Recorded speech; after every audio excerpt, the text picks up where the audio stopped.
Aujourd'hui, on est venu faire une installation autonome en énergie et pour alimenter le groupe qui joue ainsi que façade son lumière. Et le but, c'est qu'à mesure qu'on consomme de l'énergie, on en reproduit une certaine quantité pour garder l'autonomie et que nos batteries soient suffisamment chargées pour tenir tout l'après-midi. Le système testé à Imago est composé de 12 panneaux solaires, de 3 armoires de 10 kW chacune et de 2 valises de 2 kW.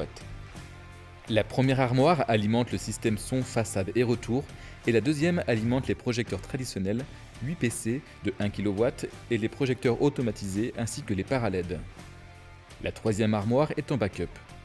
Le backline est alimenté par une valise et les consoles son et lumière sont alimentées par la seconde valise.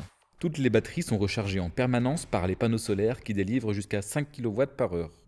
Le système est dit intelligent. Si une batterie est défaillante, les autres compensent immédiatement son manque de charge. Des outils simples et intuitifs permettent d'avoir une surveillance constante. Alors avec les stations mobiles, en fait, on a un petit logiciel sur smartphone et tablette de monitoring pour que ce soit vraiment qu'on puisse aller scanner n'importe quelle batterie.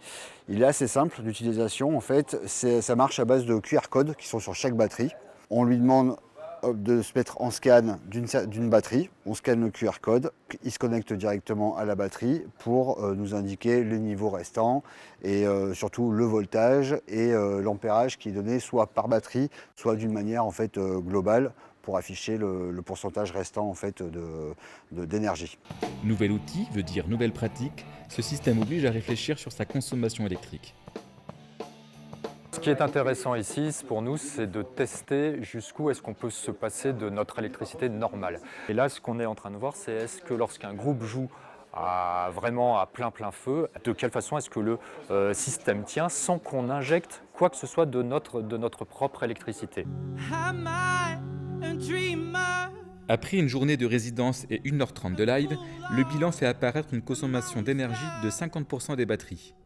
Les 12 panneaux solaires ont produit, malgré un temps couvert, 4 kW, soit 16% de la capacité de stockage.